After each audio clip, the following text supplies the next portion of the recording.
Alright, it's Saturday afternoon. It's about 3 o'clock, so it's pretty late to start something. I just kind of wanted to play with this idea. Look up April Wilkerson French Cleats on YouTube and you'll find several of her videos. This is the basic premise of it right here. You got a 45 cut such that if this is your wall, you make this cleat,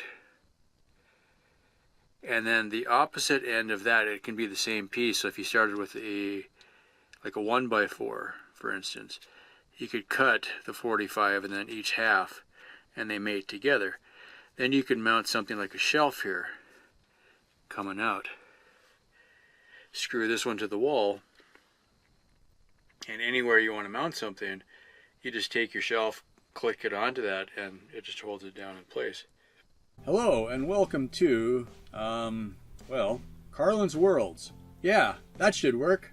I'm a wanderer, a tinkerer, sometimes a nomad, a military veteran. I do things differently. There will be tinkering. I have a motorcycle, a truck, and a school bus. I live off-grid, so there will be some solar, batteries, inverters, and maybe even some wind. It blows. And that's all I can fit into about 30 seconds. Oh, and please, if you like any of this, it would be really awesome if you could subscribe and click that notify bell. Drop a comment if you have any questions or ideas. Share, like, comment, subscribe, notify. Oh, and Patreon if you're really an awesome kind of person. Cool. On with the show already. For right now, I just kind of want to get a feel for how well this will work if you scale it up or down, kind of thing. When you're at a 45, it changes where your blade hits.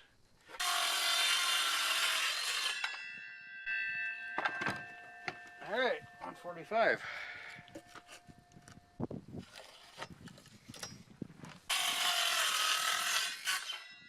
I'm going to just mount it to the bench here with some screws, and then I'll mount the cleat to it and then hang something from that and see what I can learn.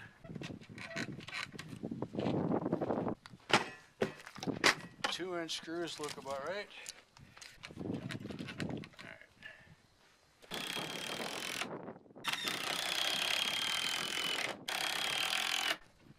Now OSB is not your first choice. I'm just kind of playing with this as a concept.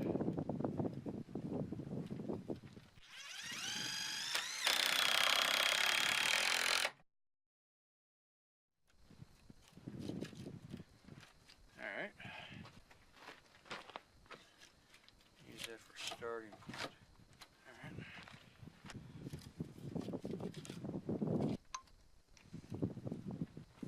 At this point, not only is failure an option, it's encouraged.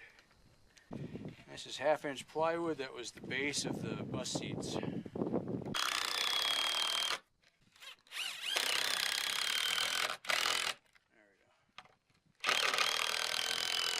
Okay, so what we got, I've got a shelf surface and I've got this wedge, and that wedge will mate with this wedge. Or it would have if I hadn't just screwed that up. Yeah, that's going the wrong way. Wonderful. Wrong. Wonderful. Pay attention.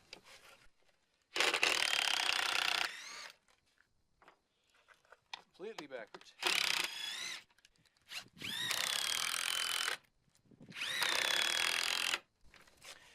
What I could see doing is some gluing and brad nailing would probably work. See, kind of get the idea now? When this is assembled, this 45 cut just drops right into that one. And what's neat about it is if you make a rail all the way down to your bench, this could move to any position and basically stay there. Okay? So the question is, how strong is that? Made out of scraps of OSB. It's actually 7/16. It's not even a full 1/2 inch. Is that enough gripping area to be usable? What I'm kind of looking forward to is having another set of these, maybe on the workbench. I'm going to play with this and see if I like it or if it gets in the way. So I'll just leave this one here for a while. But also, I'm thinking one idea is my windbreak. What if I took 4 feet at a time and made a couple rows of French cleats there and set myself up so I was working closer to the windbreak? Day like today, that might make sense. The burning question really is, how strong is this at essentially 7/16 of scrap of weather-beaten OSB? It's a 10-pound thing of screws.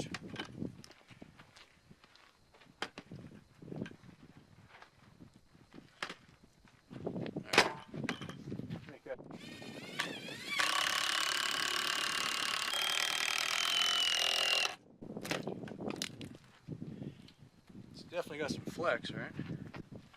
So I'm holding onto the handle, but it's got slack. It's definitely holding it. It's got a lot of flex. If I bounce it, it is creeping up on the cleat. It's about to fail right now. So it's barely hanging on. There it goes. Alright, so it started to tear. Okay. Like I said, this is weather-beaten OSB. It's been sitting out in the sun for quite a while. But that isn't bad. This was literally 5-10 minutes worth of work. A simple 45-degree and 7/16 is enough to grip. Even for a small load, that might be worthwhile. It won't hold a heavy shelf, but maybe you don't need it to. The next thing I wanted to try, but I'm not going to do it until I bring out the table saw, and this was kind of the issue for today. It's just a short day. I didn't want to spend a lot of time out here, but I was just falling asleep sitting in the chair, and I wanted to have one thing to show for the day. But considering how badly I made that, it still basically held 10 pounds. That's all there is to it, though. I don't know how soon I'm going to come back to this, but I just wanted to put this out there, and when I upload it, I'll put a link back to April, because she's the one that did a really good job explaining it. And there's about 1 million other people, I'm sure, that have done the same kind of an idea. But it's called a French cleat. So there you go.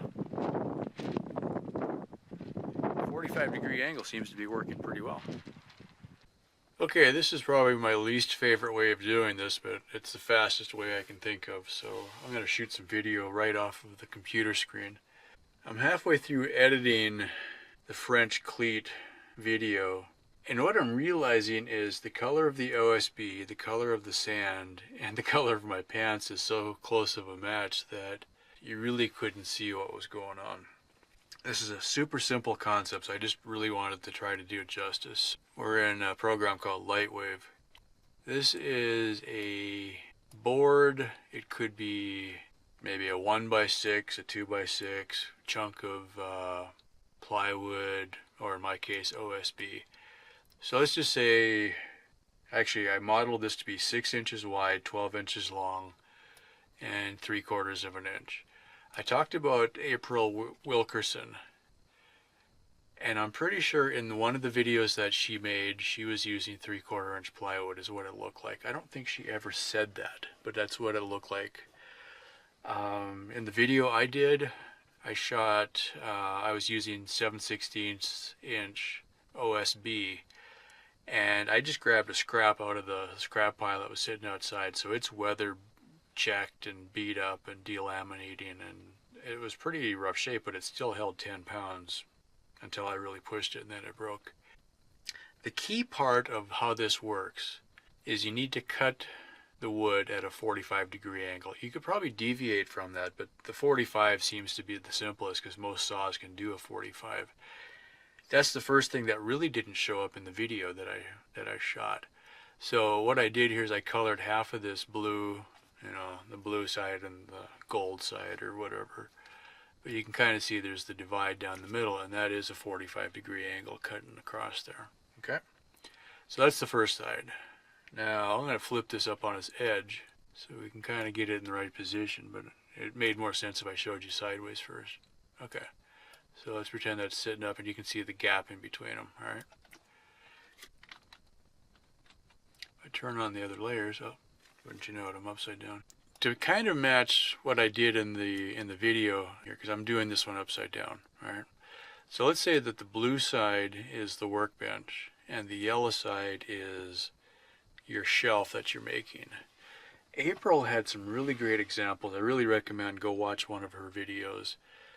What she did was she had made these little shelves that each shelf held 1 or 2 tools. So if she had a router, she made a shelf like this and the router just sat on it. And she made little cutouts so that each tool nicely fit into that. And then on her wall, like in this case on the blue side, instead of it being short, you know, like this, the wall had the cleat surface 4 feet long or something like that. And so when you walked up, you could take, if you wanted to, you could take the yellow thing off and move it down the wall and then set it back on. And you can kind of see it better from here. I mean, this makes a lot of sense. If the yellow just drops down into this wedge here, it'll just sit there and it hangs on really well. The one I built on the video, I had the shelf at the top, and it seems like it had more of a tendency to want to roll off. And so eventually if I bounced it, it would just kind of creep up until it was, the only contact was right on the tip of the point, and then it broke. Okay. It seems like between what I was experimenting with and what I saw on some of the other videos, if the load is down lower, and also I had the disadvantage, I purposely put it way out on the edge. So I had 10 pounds way out here. I wanted to see it fail because I wanted to have an idea how strong it really was. If you move the load in much closer, all the weight is straight down. If you did any like geometry or trigonometry in school, they talked about the vector. Now, if your load was right in the middle, your vector is straight down. But because my load was way out here, the vector was pulling out at an angle. Okay, I'm not going to go into that too much because this is supposed to be woodworking, not, you know, trigonometry. But the closer your load is to the middle, the better it works. Now, something else that I saw, I didn't really put it in the video, but if you made this part longer of the blue side, it would support this point down here better, and it would not have a tendency to roll over. So if I could do that real quick, show you what I mean. Get it so I can see which one I want. Yeah, I want that one right there. I'll just make this surface longer. This is the one thing I like about this program. Instead of reality, you can just fix things. By making the bottom half of the cleat as long as this shelf here, it doesn't let it move because it's supporting it on the whole side, so it doesn't let it roll over. Okay. It does still have a tendency to want to pull out. So if you had, you know, the bottom is the fulcrum, and so if you push down here, it's going to tend to roll this thing out. But that 45-degree angle does have a tendency to lock it in place. Okay. There might be some advantage to changing the angle. Now, obviously, if the angle was flat this way, it would have no grip at all and it would just fall off. If it was infinitely this way, it would have a lot of grip, but no. I think there's a point where you have a diminishing return. 30 degrees or 60 degrees, I guess, depending how you look at it. You know, so steeper might be stronger. However, I think that the wedge would be so long and skinny it wouldn't have any strength on the tip anyway. So 45, I think, is probably a really good starting point. I'm pretty sure that April was using 3/4 inch plywood in the video that I saw. So that just gives you a wider, thicker, stronger, and also a bigger surface area. I wanted to test it with what I had, and 7/16 inch OSB is not your best choice. However, it did hold up fairly well for what it was. And if you were doing something small, you could probably make a rack for screwdrivers that didn't weigh very much. And you could get away with doing something like 1/2-inch plywood or 7/16 OSB, and it would probably work. Another one of April's videos, she made small storage bins. The bin itself was made out of MDF.